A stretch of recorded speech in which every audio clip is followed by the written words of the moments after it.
Okay.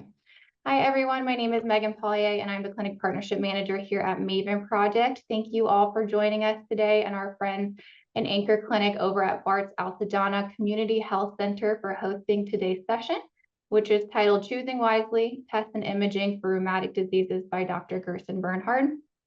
Dr. Bernhard is a clinical professor of medicine at the University of California, San Francisco. Dr. Bernhard had his own practice for several decades in both community and academic practice of rheumatology in Wisconsin and Northern California. Since then, he has continued precepting rheumatology fellows at Stanford and UCSF and instructing medical students as well as general physicians, nurse practitioners, and physician assistants. He has been an advocate for the comprehensive care of patients with rheumatic diseases, and in the past, he has headed a 24-bed inpatient rheumatology unit. He has been honored by the American College of Rheumatology with the Paulding Phelps Award for Service and Education and is a master of the college. And with that, we'll go ahead and hand it over to Dr. Bernhard. Good afternoon. This is the topic that we're going to talk about today, and let's get into it because there's a lot to be said. So we're going to try and do some evaluation.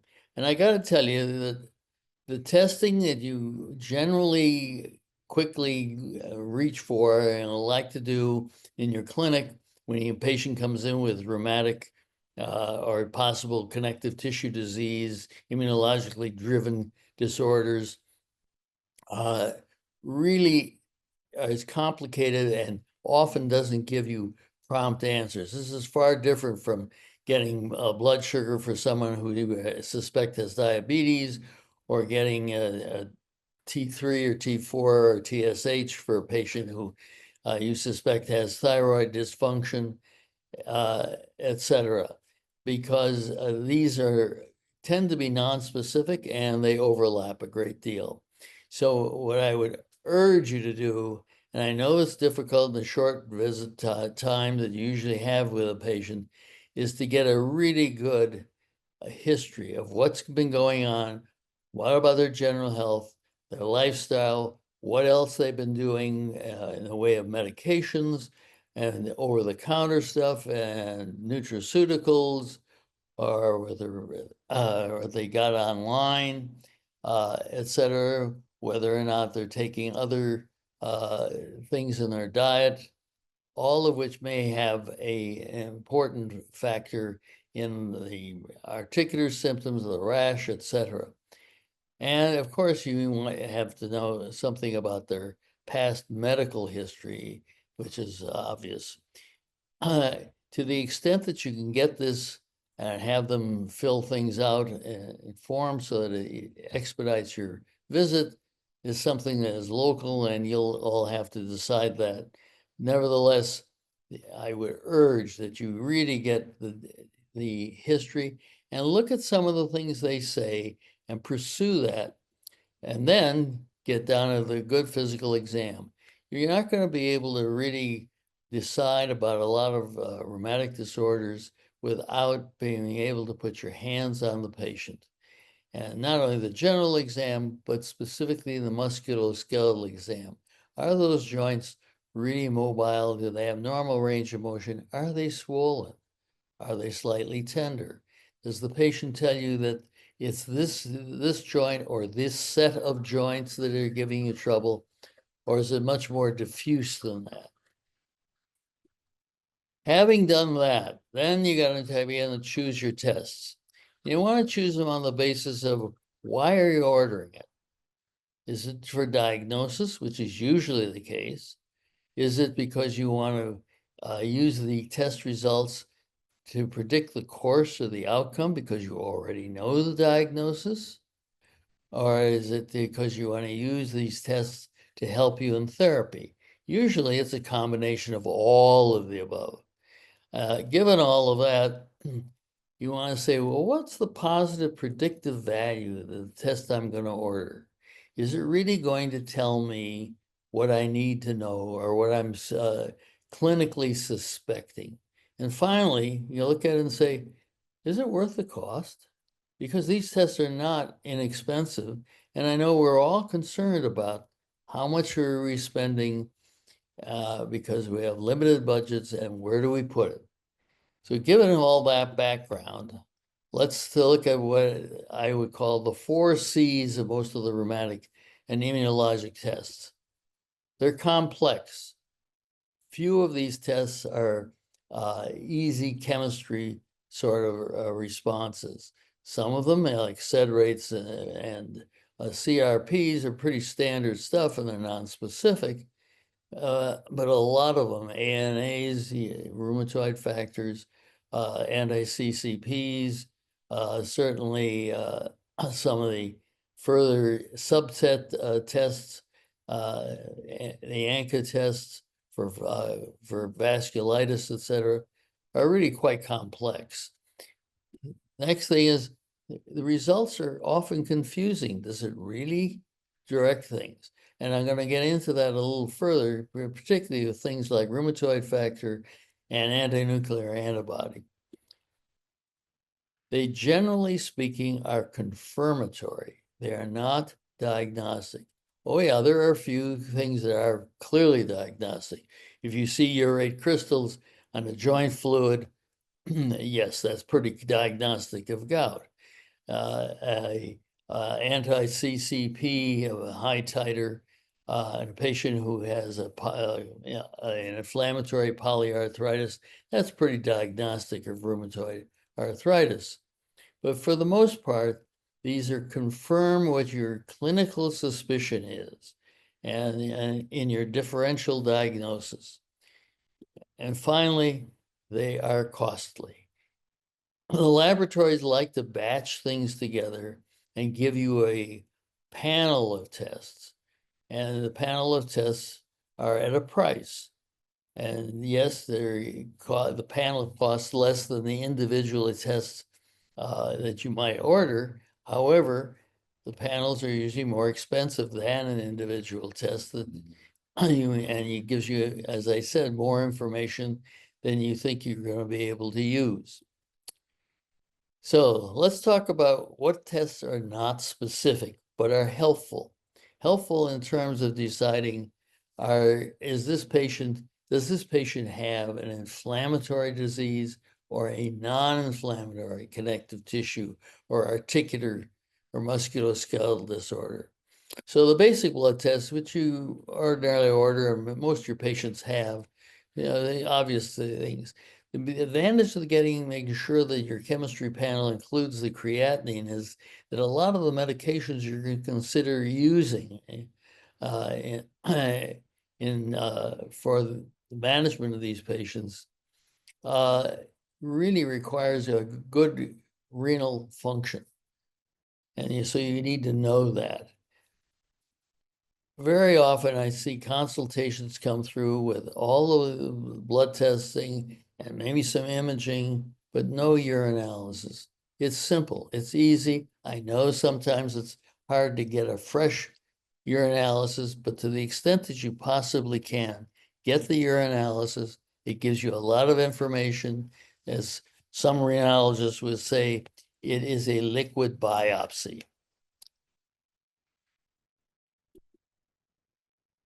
Now, this is useful. Acute phase reactants, sed rates, CRP, and platelet count.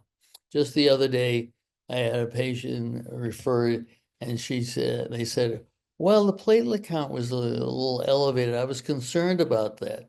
And then I asked about the sed rate, the CRP, and both of those are elevated in this patient who has a very complex clinical presentation. And that's consistent. In other words, platelet counts that are elevated tell you consistently follow the CRP and the sed rate. By contrast, if the platelet count is exceedingly low, it may be a clue that you have an autoimmune process eating up or utilizing those platelets. I can tell you, if you can get synovial fluid in a patient who has swollen joints, this can be very useful. It's particularly true if they come in with a relatively acute process. And you say, well, yeah, I have to get an orthopedic surgeon in to aspirate the joint. This is true for the most part, but large joints, like the knee, or perhaps an elbow or an ankle, you could learn to do this in your clinic, and it's really quite easy to accomplish. And the chance of infection is almost nil. So you can get this sample of the fluid. What you're interested in getting from the laboratory, first of all, your own gross inspection.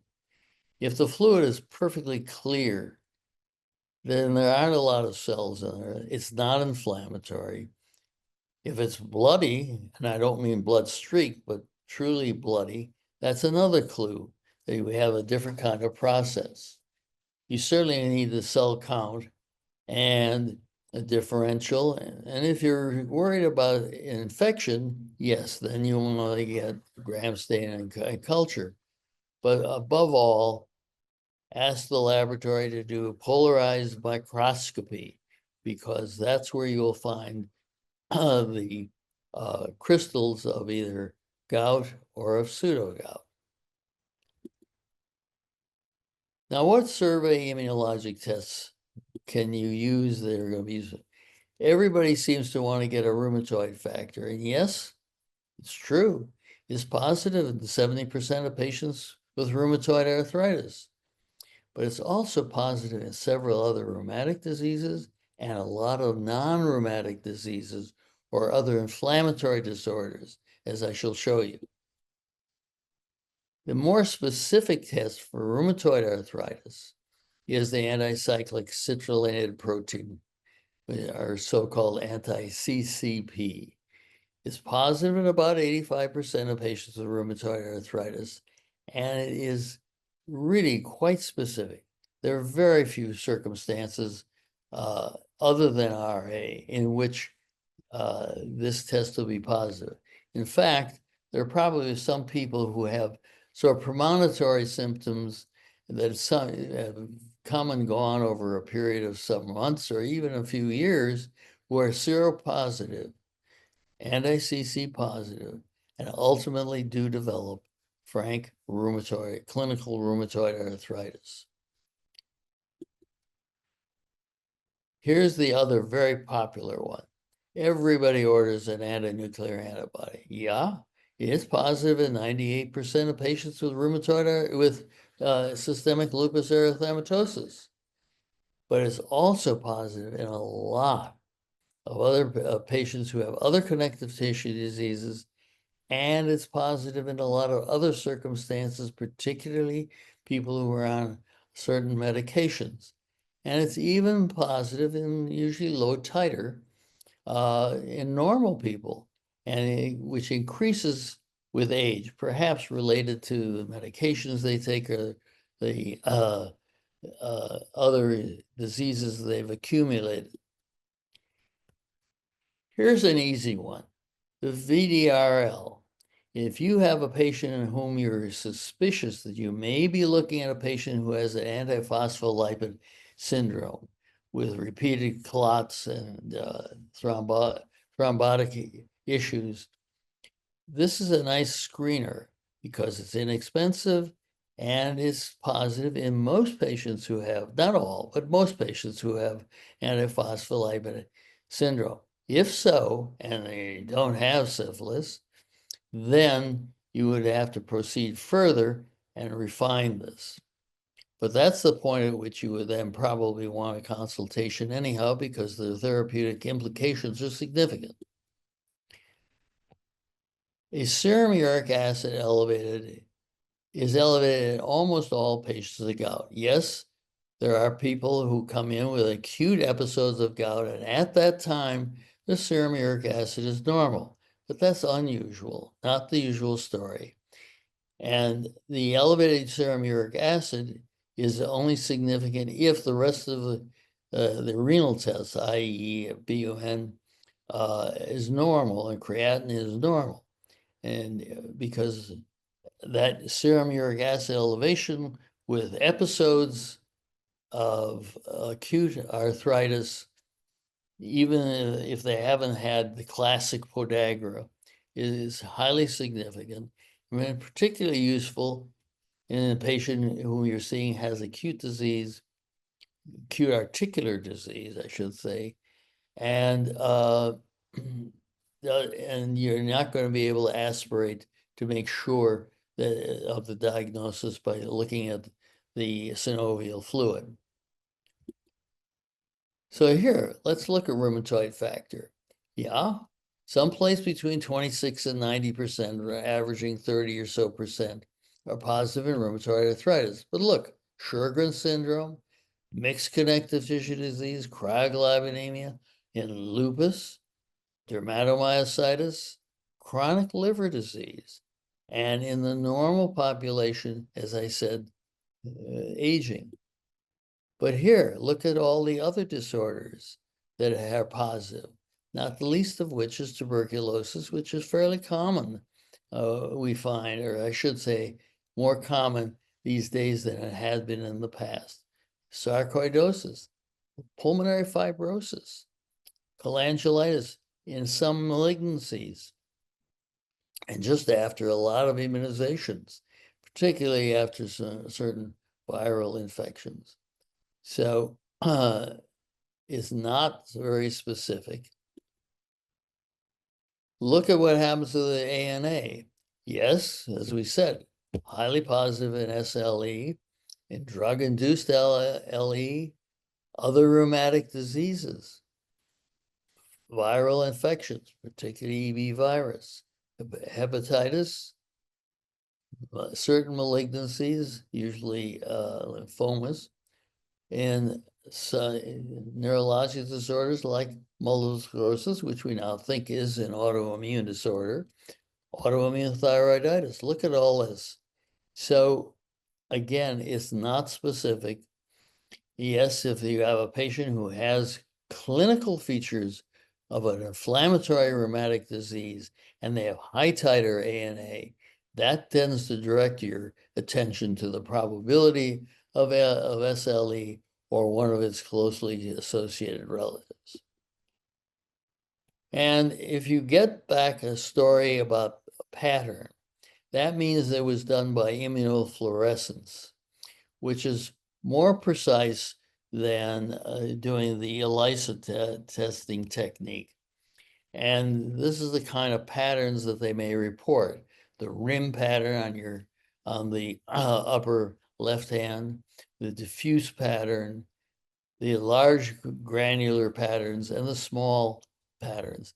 They have some significance in relationship to specific subsets of inflammatory rheumatic disease, like scleroderma versus dermatomyositis versus systemic lupus, etc.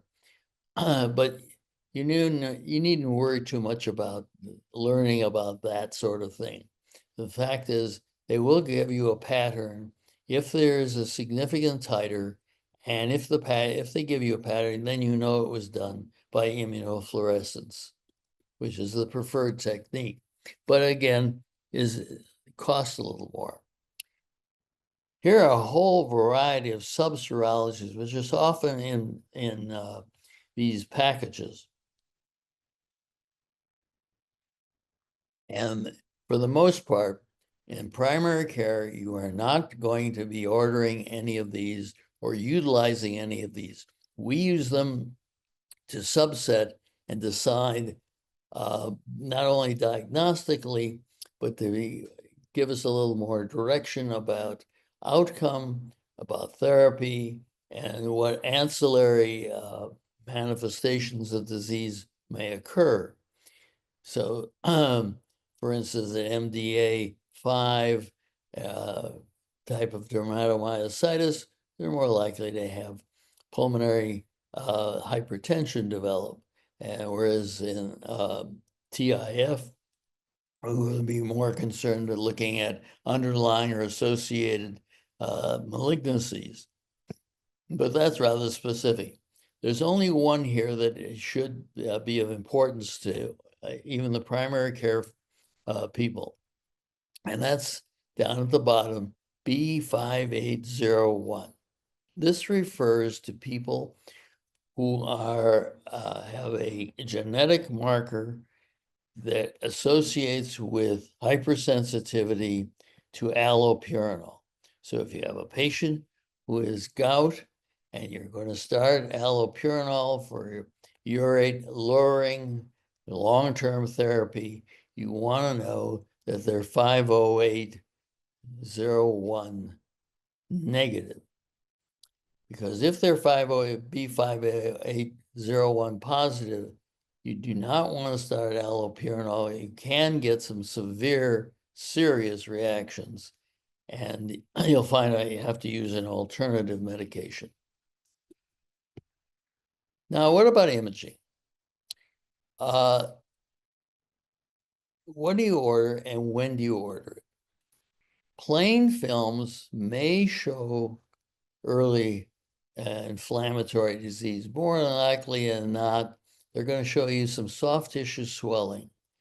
Please, please direct your radiologist to why you are ordering this, because they will give you a more sophisticated and precise response. They will look in terms of the subtle features of the diseases that you may be considering. And if you're going to get plain films, because this is a relatively young person who has inflammatory, or what you think is inflammatory polyarthritis, then select hands and feet. Why hands and feet? Because those are the ones most likely to be involved with such diseases as rheumatoid arthritis or even lupus or psoriatic arthritis. And you'll get more joints per film with the least amount of radiation exposure. You're not going to see an awful lot of early disease change in bones if you get knees, even though the knees may be painful and swollen, or in shoulders for the same reasons. Not early on. That's later in the course of the disorder. So that's why I say be selective. Pick out the hands and feet for inflammatory arthritis. Knees weight bearing, if you are suspicious of osteoarthritis in this patient. Very often I'll see reports of knee films that were done. It doesn't say they were weight bearing, and very often they are not. And that doesn't give you the information that you want. Joint space narrowing. It only tells you about the bones themselves.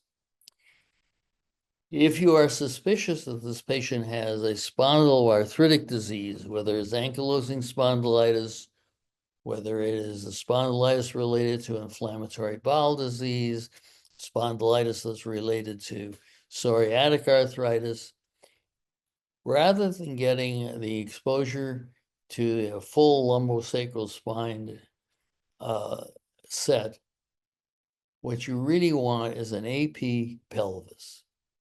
And advise again the radiologist what you're looking for.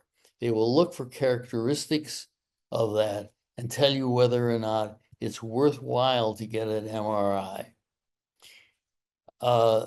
You should get the spine films, of course, if you're concerned with malignancies, infection, or fracture, but that's not very frequent.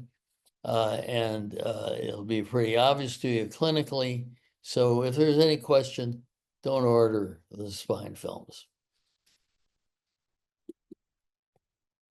I find that getting chest films is not only useful diagnostically, but it tells you something about comorbidities.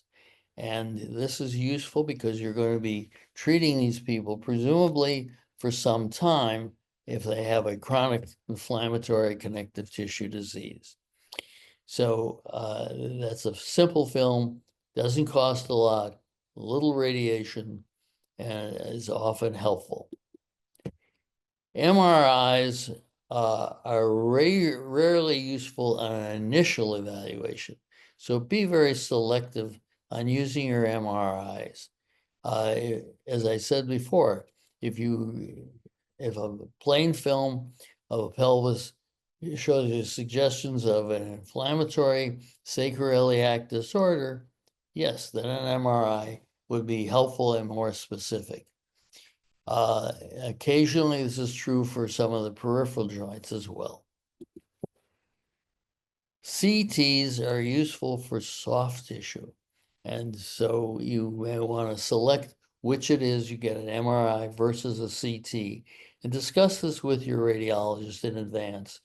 And I know this takes a little more time, but you want to be selective if you possibly can, particularly with these, because in your clinics, you're probably on contract with some radiologist or some local hospital. And you don't want to use up your good relationships without good cause. So here's an example of some of the examples I thought I should throw in to show you how we might use some of this information. These are patients that have been referred to us at one time or another. This 55-year-old Hispanic man comes in, he complains of pain, his left knee. He's had it for several days. It's pretty acute. But if you get the history, yeah, he's had similar episodes, pain and swelling. As he took some medications over the counter, including ibuprofen, and it sort of subsided. He went away after a week or two, and he went back to work. And he says that nothing happened to precipitate at this time that he knows about. Sure, he's on medication for hypertension, and he works. He has hard labor, but has not had any recent cuts that would suggest that he has infection. And his vital signs show, a little bit of fever. He's a little bit on the chubby side. I think the sort of patient that you commonly see. And generally speaking, he's in good health, but he has a warm, swollen, tender left knee. So your differential is this a septic joint? Even though he doesn't give you a history of infection elsewhere like GU or pulmonary or skin or recent dental problems?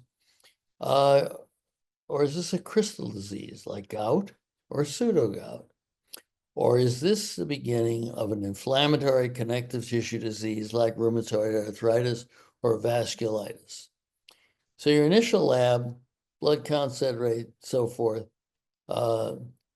is great, but this is a knee. It's a big joint. You could get some fluid. And if you could get that fluid, that's where the money is. Go after it, get it.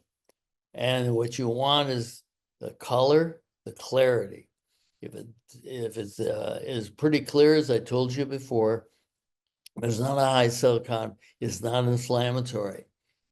If it's not bloody, that's means it's normal fluid, even if it's a little blood streak because a little blood at the time you aspirate it. Get your cell count and differential, gram staining culture if you're concerned about infection, though the yield on this is relatively low. But above all, get the crystal exam by compensated polarized light microscopy. And that may give you the answer, and you can send it off, get it back rather promptly. And then you may start therapy even before you get it back, but at least you will know what direction to go therapeutically, not only for the time initially but later. What does it look like? Well, this is what these things look like if you under the microscope. You see this yellowish crystal, and if you look very carefully, you see that it's within a cell. So it's intracellular crystals that have been phagocytized in an inflammatory fluid. So the cell count is any place from 5 to 50,000, etc. And this is diagnostic of gout. By contrast, if you look very carefully, you see these sort of bluish looking crystals because the polarization of the light has been changed, and they're a little bit chubbier. a little harder to see. And those are the typical crystals that we see with so-called pseudogout or calcium pyrophosphate crystal deposition disease. It's very common, particularly in older people who may have associated osteoarthritis, and they're episodically they can have an inflammatory, usually monoarticular arthritis, but sometimes polyarticular.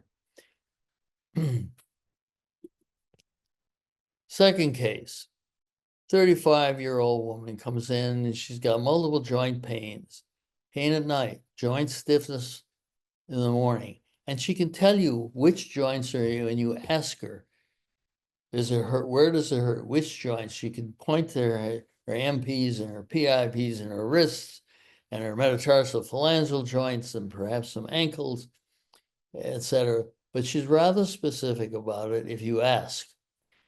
So she tells you, if you ask further, she has difficulty with doing things, household chores, dressing, but doesn't have fever, rash, sores in her mouth, Raynaud's phenomena,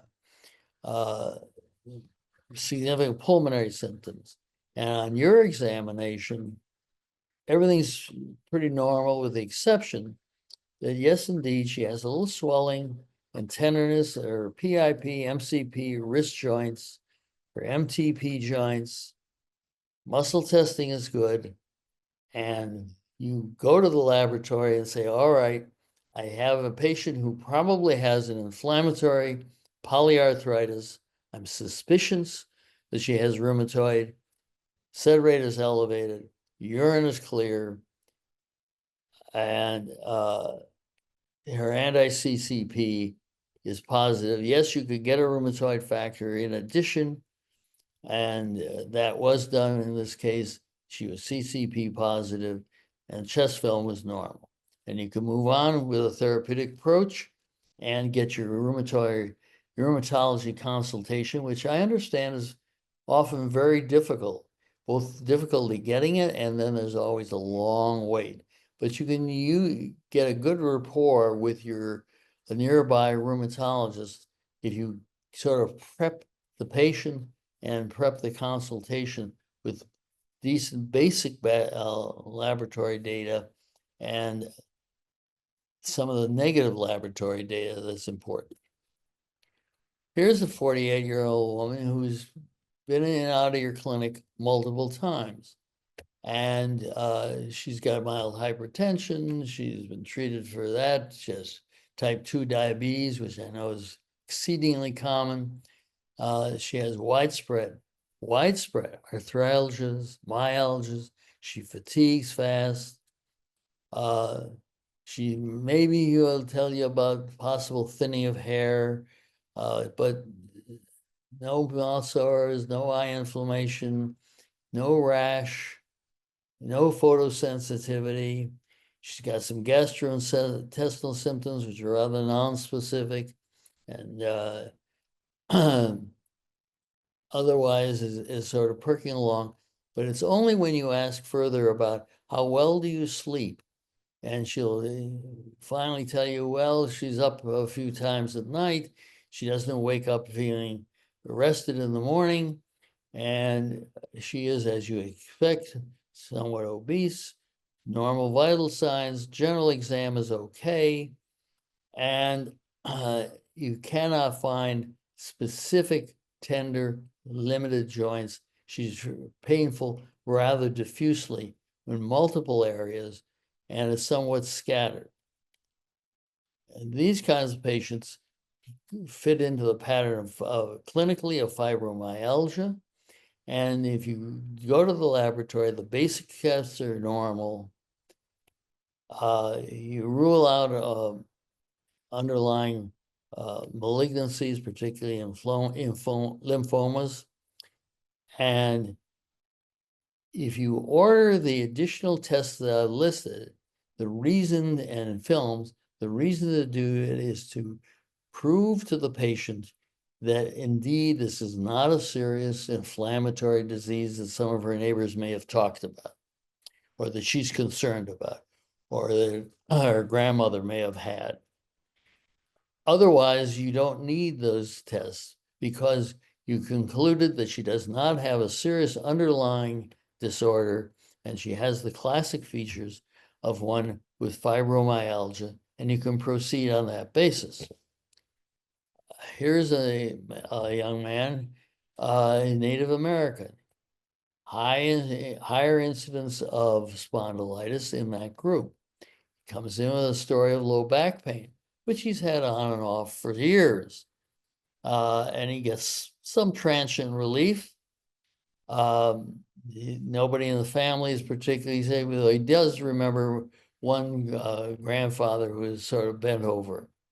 His general exam is normal. He doesn't have any significant other organ involvements, apparently. And he is limited in mobility to his spine.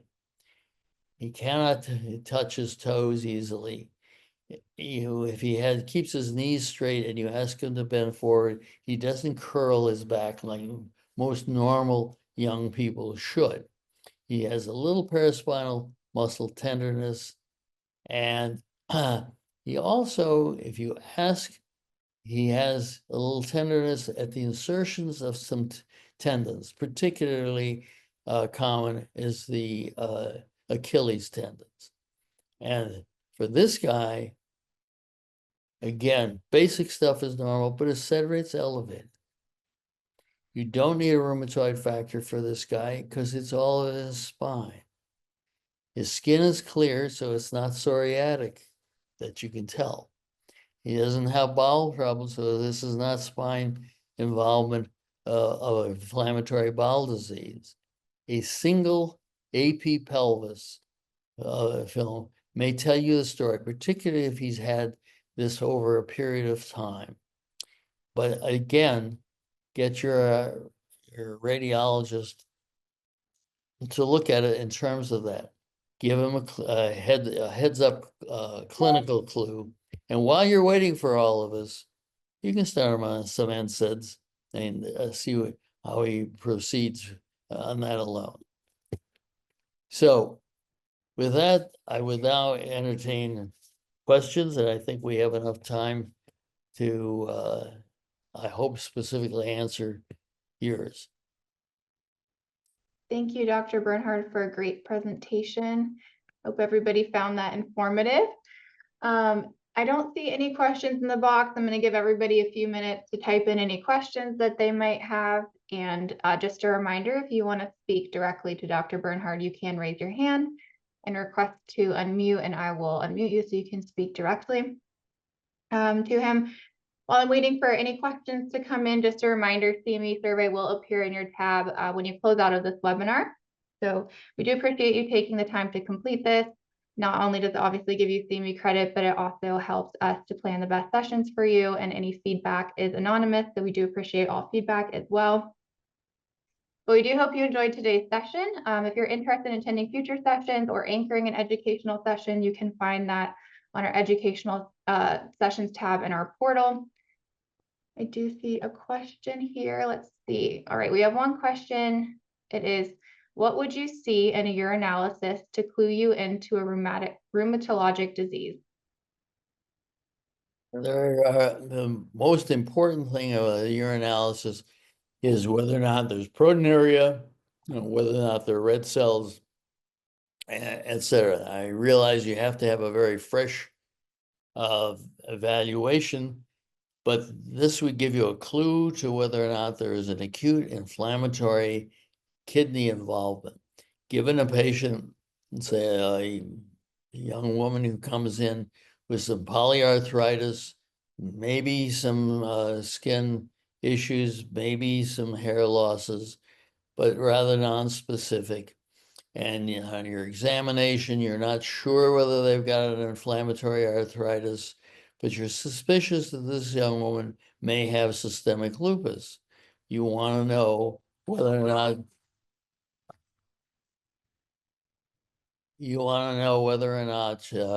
she has renal involvement. Get a urinalysis. That will give you the clue.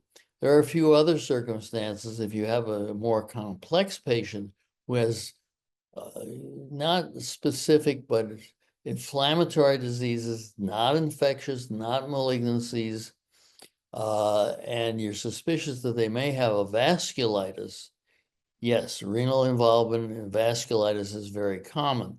So it's a simple test to do. It's inexpensive, and it can give you some good information, particularly if you couple that with a creatinine. Awesome. A few more questions here. Our next question is, what comorbidities are we looking for in a chest X-ray? What infections or malignancies?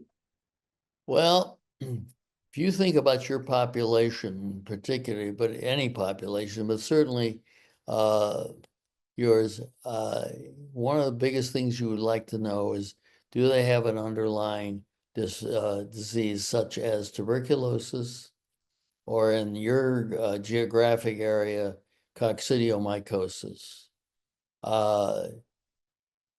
Because if they have either of these, it's going to have significant importance to your management, and you're going to want to be able to pursue that. Occasionally, it'll give you a clue as to involvement beyond joints. There are some rheumatoid arthritis patients who do have developed pulmonary fibrosis. Certainly, patients who have systemic lupus erythematosus can get pulmonary involvement.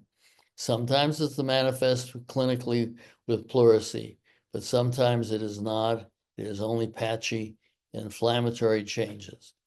And if you see something that is suggestive of inflammatory disease, then that's also going to be a clue that you may have to proceed further with a chest CT and pulmonary function tests, etc. So that's some of the comorbidities that might come along. Obviously, it's a good screener for malignancy. It's also a reasonable screener for such things as sarcoidosis, but those are pretty uncommon. Not the malignancy, but the sarcoidosis is. One more question here from Dr. Michelson. It looks like in patients already diagnosed with Crohn's disease and IBD with back pain and other joint pains, what are the best tests? If they've already got that and they have articular symptoms, I like to see a pelvis film and see if they got spondylitic involvement. If they do, then you can go further and do an MR. Usually doing spine films is not particularly helpful. Sometimes, as you know, there's a lot of peripheral joint involvement, but that's pretty clinically apparent. And whether or not you image it or not, really isn't going to be of diagnostic benefit. It will be prognostic benefit, perhaps, but will not change your therapies. So, I hope that, Don, I hope that answers your question as to what you should be looking at. Yes, Dr. Michelson, if I didn't portray that correctly, let me know and I can unmute you to speak directly to Dr. Bernhard. She said yes. Thank you for the answer. Yeah, okay, very good. Wonderful. I don't see any other questions, so that will wrap us up for our session today. Thank you all again for joining, and thank you, Dr. Bernhard, for such an educational session. Again, reminder, CMA survey will be once you close out of this webinar, and the recorded session will be posted within the next few weeks in our portal as a refresher if you would like to look back. Thank you, everyone, and we hope you have a great day. There's one thing I would ask for of this audience. Does this kind of presentation, which I covered a lot of stuff without going too deeply into the weeds, is this useful to you, or do you need to know or want to know more? In other words, should we go further and go deeper and tell you more about more specific tests that we do in rheumatology? It's my impression that if you have a patient that you clarify has an inflammatory disease instead of a non-inflammatory disease, and you clarified that they don't have malignancies or such as lymphomas or infections, that at that point you need or want to have a rheumatology consultation to more precisely explore it. But if in your clinics you say, no, we really need to know more sophisticated information, in my subsequent talks, I would go further and go much deeper, and since there is sufficient time to do so. That's a great point. If anybody on this has any feedback, please feel free to email us. Somebody did just reply and said this was a good talk, no need for more information. If you think of anything, please feel free to email us. If there's anything specific that you'd like Dr. Bernhard to go deeper on, please let us know. And we'd be happy to accommodate. So again, thank you everybody for your time, and we hope everybody has a great rest of their week.